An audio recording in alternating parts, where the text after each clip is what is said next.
It's 2022, and the subject of WNBA salaries versus NBA salaries is kind of a hot topic, so I'm going to share my opinion, which is going to piss everybody off. I think the women of the WNBA should be earning more money, but I don't think they should be earning as much money as the men. Before you get upset at me, let me explain, and then you can decide whether you have a good reason to be upset at me. The NBA was founded in 1946. The WNBA was founded in 1997. That means the NBA has had a 51-year head start on building up a fan base, creating revenue streams, and perfecting its product. In the early days of the NBA, the product wasn't very good. If you look at games from the 1950s, it was slow. The paint was a different size. There was no shot clock. There was no three-point arc. They made a lot of changes to the game over time to make it the best possible game that it could be, and only when they had a really good product did it really start to take off and create more fans and create more money. That's sort of how it works. It's a vicious cycle that's part of the founding of every professional sports league. They don't all start on day one paying rock star prices because the money isn't there yet. Anyone who thinks that the WNBA should have started on day one earning the same amount as the men is delusional. The economics don't support it. The money has to come from somewhere. If the WNBA wanted to be at the same level as the NBA, they're going to have to put in the same legwork.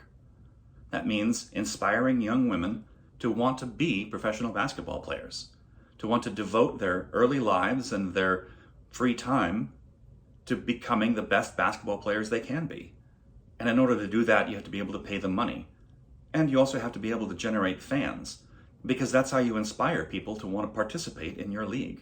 You have to get your team and your logo and your games in front of eyeballs. And in order to do that, you have to have good players. You have to have a good product. You have to make your games exciting. You have to find a way to overcome that vicious circle and make your product something that is good and profitable and which inspires. You have to do that legwork. So as I said, I think the women of the WNBA should not earn the same amount as the men, but I do think they should be paid more. Why do I think that? Let's compare how the WNBA is now at 25 years old with how the NBA was when it was 25 years old in 1971. Back then, the average men's salary was about $90,000, which equates to about $500,000 today for the average player. Sue Bird, who's a very top-tier player in the WNBA, was earning about $200,000 in her career per year. You can't compare them. The top players of the WNBA weren't making as much as the average man was when each league was about 25 years old and each league was drawing about the same number of fans. So there is a discrepancy there, and I don't want to speculate about what that is caused by. But it does seem that the women are earning less proportionately at that age and maturity of their league as the men were in the age and maturity of their league. So something does have to change. But earning those rock star prices is going to take time. You have to build the game first. That's all I can say.